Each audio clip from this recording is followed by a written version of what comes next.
Hello guys, today I'll be explaining you about the visa experience that I had. I'm basically from Qatar, so I gave my visa interview in Qatar in the US Embassy. I have applied for PhD and I am selected in Tamu College Station. For that, the first thing that you need to remember is I-20 is the main document, passport is the main document. Then according to the I-20, according to your estimated cost and according to the scholarship and benefits that you have, you need to provide the family funds or the personal funds. And in the case of personal funds, you need to show your bank certificate, which is the consolidated amount of balance that you have. Then for the supporting document, you need to have the bank account statement. Then you need to have like any family funds. So for the family funds, again the same process goes: bank certificate and the bank statement for 6 months. Please remember this, you need to have the bank statement for 6 months, otherwise there are some people who get fake documents also. Please never take any fake documents to the visa interview, and also remember, do not lie in the visa interview. Now if you want to know the process exactly, please jump to the later part of the video. I'll mention the timestamp in the description, but currently I'll be explaining about my case to you, what I was worried of before the interview.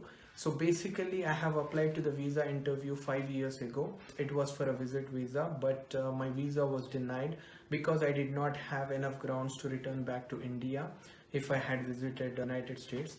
It was basically because I had just completed my bachelor's degree then, and I applied for a visit visa, and the visa officer, he told me that you do not have enough grounds to return back to India, so I cannot grant you a visa to attend your brother's graduation ceremony. So this is number one worry. And the second was, my brother is in US, he is a legal permanent resident, and he actually went to United States for his master's program, and then he stayed back in the US. I am very much passionate about my research. I want to do PhD. It is a specialized field. That's the reason I was a bit relieved, but still I have worry number one and worry number two. And worry number three is, I'm basically master's graduate in data science and engineering, which involves machine learning. And machine learning is listed as one of the trade alert. There is a list called as TAL list. You need to check your program in the TAL list. If your program comes in any of the points in the TAL list, like material science or chemical engineering or nuclear engineering or advanced computing techniques, machine learning, neural networks, all of these, you can just Google TAL list for the US visa and you'll get all the list of technologies. If you are working under these technologies, then mostly your visa will go into administrative processing. That might take up to 60 days of time. And in that you have different kinds of slips and different kinds of processing. Sometimes the visa officer, he accepts your passport. Sometimes he does not accept your passport and gives you a blue yellow slip, which is called 221G. As I have told you, I went to the visa interview to the Doha embassy. So as soon as I went with my documents to the Doha embassy, I was given a number and asked to sit in the waiting room. And from the waiting room, the people were organized into the numbers. Before they were given number, the things that were asked was passport and the visa interview confirmation.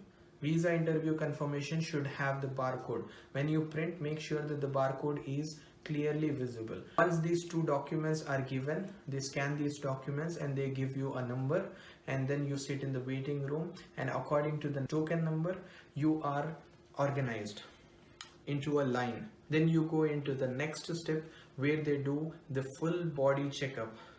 If you have any documents or any hints of destruction, full body checkup is done.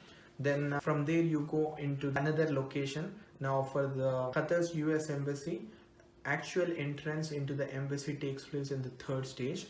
Now you go into the US embassy and there you are asked to deposit your mobile phone. And I had a very large fat file, and they asked me to hand over that file and deposit in the locker. All I was asked to carry inside was documents that I had. So I had to catch a large number of documents with me inside. Please do not take large size files, just carry a folder. There are certain file folders, you can carry one folder and you can keep all of those documents in it. That's what I did. I had a file folder and I had a file. The file was rejected and I had to carry all the documents in the file folder. Since I gave my interview in the Qatar US embassy, the fingerprinting and the interview was done on the same day, and the case creation actually happened the day before my visa interview. For those of you who have done their visa interview in India, they know the case is created on the day of fingerprinting, and the fingerprinting is different than the interview day. But for me, the case was created one day before, and the fingerprinting and the visa interview was done on the same day. Then I was asked to go inside. There I was waiting for my fingerprinting to be done. All I was asked was my passport. My passport was scanned, and then my fingerprints were done. First left hand, right hand, 2 thumbs, and once it is done, your passport is given back to you, and then you go to the next counter, that is for the visa interview. So basically in the Qatar embassy we had only 3 visa officers. I was sitting in the front row, and I was looking at the other people's interviews, and I was trying to hear questions. You can do that if you are not much worried. If you listen to other people's conversations, or if you are not too nervous about it, then you can sit in the front row and find out what questions are asked to other people and can prepare. There was a display, and I was waiting for my token number and also listening to the other people's interview. And there was this guy, the 3rd visa officer. This guy was asking too many questions, and there was this Filipino lady, and she was basically crying, saying that she does not have a US visa, but all her family has a US visa and they are in US, and she needs to visit them. She was an elderly lady, and she was crying, and ultimately her visa was rejected. I don't know why it was rejected, and I was praying. I did not want that visa officer to be my visa officer, but to my luck I was assigned that visa officer, and then I went to him. First of all, I said good morning. He said good morning, please pass your passport and I-20. Then I passed my passport and I-20. Then he asked, which university are you going? I said Texas A&M College Station. Then he asked me, are you funded? I said yes. Since I was funded, I was not asked any financial document. He asked me, why are you in Qatar? You basically need to answer why you are in Qatar. I said that I have done my masters here. Soon after that, I have applied for the visa interview. So he was okay with that answer. Then he asked me, do you ever visit Texas College Station? I said no. He asked me, did you visit Texas? I said no. Did you visit USA? No. Then he asked me, did you apply for a US visa before? Because I can see that you have written 5 years ago I have applied for a visit visa and it was rejected. So did you apply this? I said yes, I have applied 5 years ago. Then he asked me what was my intention of applying for a visit visa. It was not a good point. He was very serious when he asked this question. So I just told him the truth, to attend the graduation ceremony of my brother.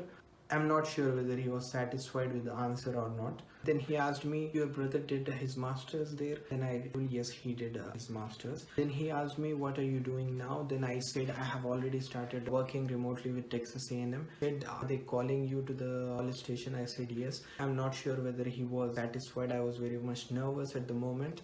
And then he told thank you to me. Then he took my passport and put the passport with the other passports that he has accepted for visa. Then he told me, for passport collection you will receive an SMS. Thank you, have a nice day. So I said the same. I said thank you and have a nice day. And I later asked him, are we done? He said yes, we are done. And that was the end of my interview. And I didn't ask him how many years the visa has been approved. My passport was put with the other people whose visa has been approved. And he did not hand over any 221G slip to me, or he didn't ask me many questions. But I came home and I saw my status on the website, and it stated that the visa is under administrative processing. Although I did not receive 221G blue slip or yellow slip, it was still in administrative processing.